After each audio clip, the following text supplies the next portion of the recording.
Semester 5 का हम syllabus देख रहे हैं अभी। इसका कोड 501 से शुरू होता है। जो पहला सब्जेक्ट है रिसर्च मेथोडोलॉजी, ये स्टूडेंट्स को थोड़ा सा बोरिंग लगता है क्योंकि रिसर्च के रिलेटेड टॉपिक से टाइप्स ऑफ रिसर्च और थोड़ा सा है, बड़ी थियरी है। तुमको इसका चिंता करने की जरूरत नहीं है, आराम से हो जाएगा ये। इसमें सिलेबस में वन जो है इंट्रोडक्शन टू रिसर्च है। फिर तुम्हारा research design, method of data collection. If you see इतने सालों में सिलेबस में प्रोजेक्ट रिपोर्ट यही सब है, प्रोजेक्ट राइटिंग और स्टफ।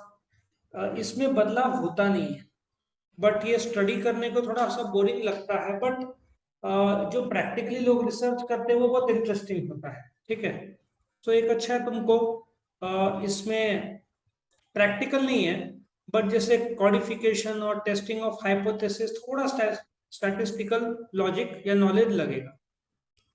नाउ सवाल यह है कि बुक कौन सा इस्तेमाल करें। If you check out the toppers तो अशोका के ही टॉप 4 रहे हैं। वो लोग ठाकुर पब्लिकेशंस यूज करते हैं। बाकी लोग पढ़ाई कम करना है, पतली बुक तो निराली पब्लिकेशंस यूज करते हैं। सो चॉइस तुम्हारा है। लेकिन पहले रिसर्च मेथोडोलॉजी में फेल होने वाले लोग ज्यादा थे। अभी क्या हुआ है, 25% एमसीक्यू है, 70 मार्क्स का 25% विल बी अराउंड कितना, 20 मार्क्स। और 35 मार्क्स के शॉर्ट नोट्स और 40% के लॉग आंसर्स। तो इस प्रकार से इन लोगों ने मार्किंग स्कीम किया है, एमसीक्यू भी जोड़ा है। तो ये तुम्हारा 501 था। नाउ ये तुम्हारा कंपलसरी जो है ना, 5 5 5 5 के 4 दिए हैं। फिर सॉल्व एनी 3 शॉर्ट नोट है, solve any 4 out of 6 second long answer है, फिर शॉर्ट नोट से। बट मेरा एडवाइस रहेगा एग्जाम में कंपलसरी क्वेश्चन के बाद पहले शॉर्ट नोट करो फिर लॉन्ग आंसर करो। लॉन्ग आंसर में बहुत टाइम चला जाता है तो शॉर्ट नोट्स के लिए कम मिलता है। तुम्हारा टाइम मैनेजमेंट करना जरूरी है। Now, coming to 502, the database administration and data mining.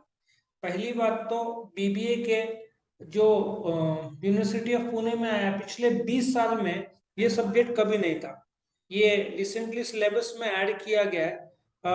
एक डीबीएमएस करके सब्जेक्ट रहता है, थोड़ा कंप्यूटर बेस्ड। लेकिन डेटाबेस एडमिनिस्ट्रेशन यहाँ पे ऑलरेडी डीबीएमएस बोला है, ये कंप्यूटर से रिलेटेड है, डेटा एडमिनिस्ट्रेशन का है। यहाँ पे तुमको कंप्यूटर का नॉलेज थोड़ा जरूरी पड़ता है। और इंटरेस्टिंग सब्जेक्ट है, पूरा डेटा और क्लाउड कंप्यूटिंग ये सब आ जाता है इसमें।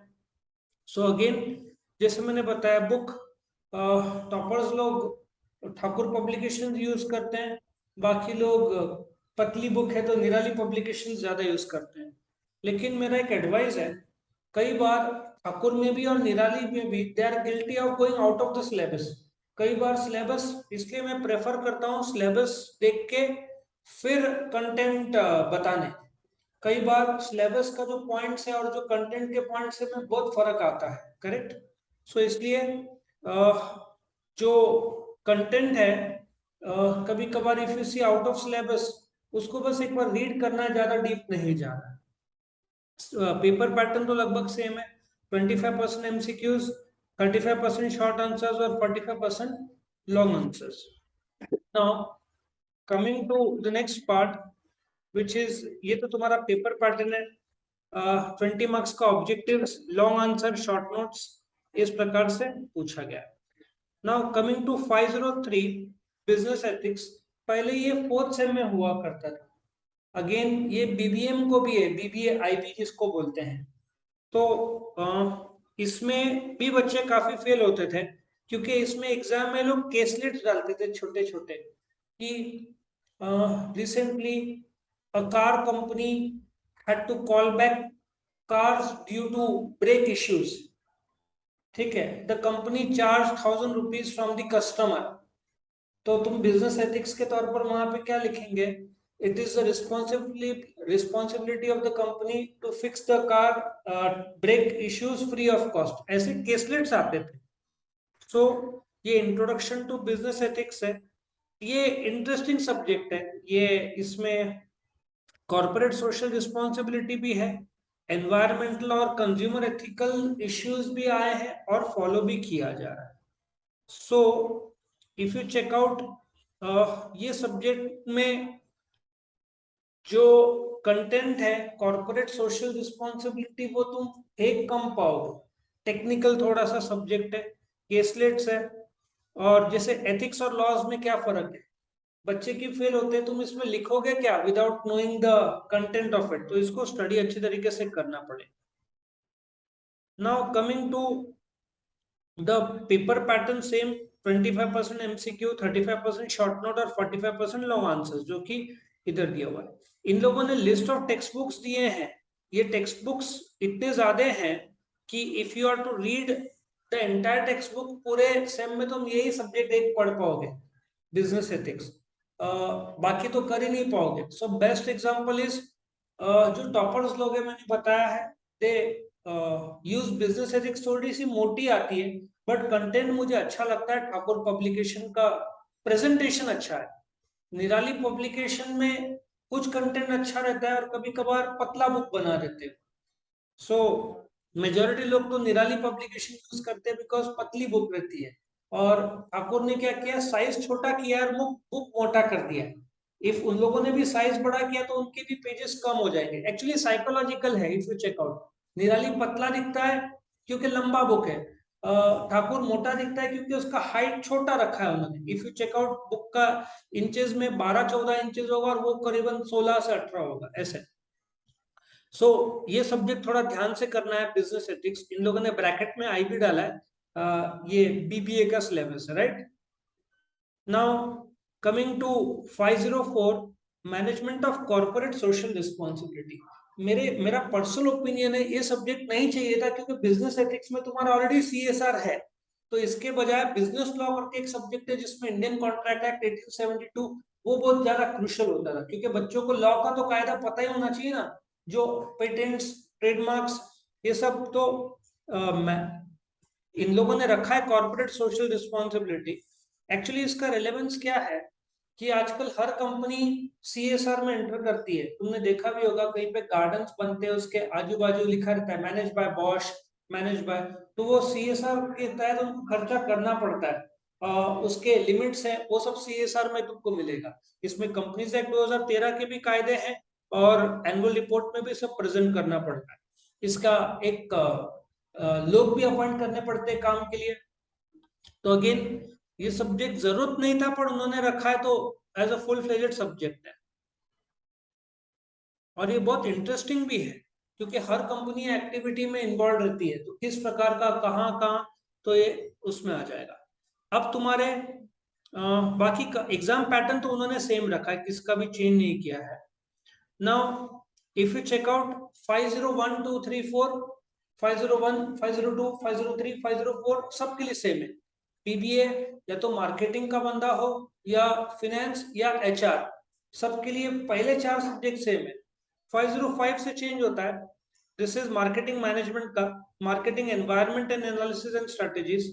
Again if you check out second sem से लोग आगे लेते जाके थोड़ा सा एनवायरनमेंट की बात करते हैं और इसका रेलेवेंसी बहुत ज्यादा बड़ा है। मैं अभी थोड़ी देर पहले एक आर्टिकल पढ़ रहा था कि स्मार्टफोन्स इतने एक्सपेंसिव क्यों हो गए। अमेरिका में जो 500, 600, 700 डॉलर थे, अभी तो $1000 से स्टार्ट होता है। और iPhone 13 pro max costed you how much, 129 उसका टिकट प्राइस था। और अभी 14 pro max should be at least 135, 140 से कम करेंगे नहीं।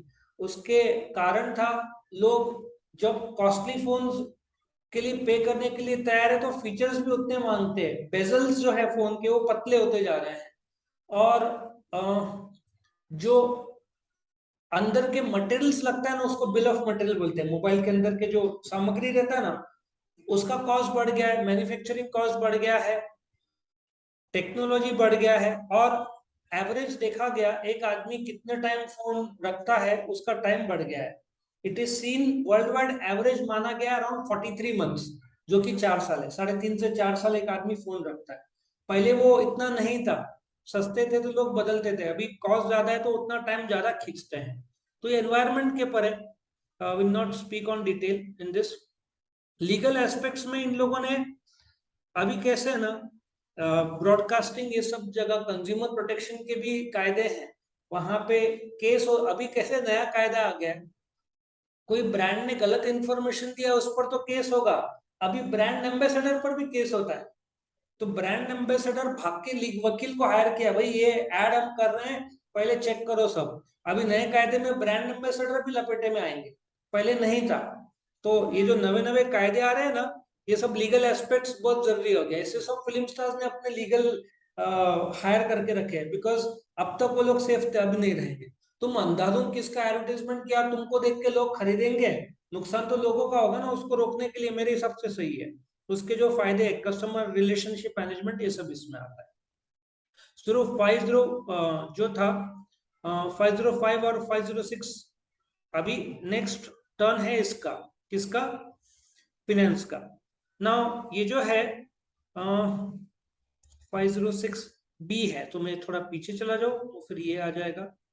Okay, analysis of financial statement. Now ये जो एनालिसिस है, जो पिछला सिलेबस था, इफ यू चेक आउट, ये सिलेबस नया है। पिछला सिलेबस और नए सिलेबस के कंटेंट में ज्यादा फर्क नहीं है। इन लोगों ने कंटेंट वाइज सेम ही रखा है रेशियोज, लेकिन पहले बैलेंस शीट टू रेशियोज भी आता था और रेशियोज टू बैलेंस शीट भी आता था। अभी इन लोगों ने देखा है कि रेशियोज टू बैलेंस शीट बहुत कम लोग अटेम्प्ट कर पाते हैं, और हमको भी 70-80 सम लेने पड़ते थे, तो वो उन्होंने रोक दिया है। सो practical problem based on ratios, problem on reverse ratio is excluded.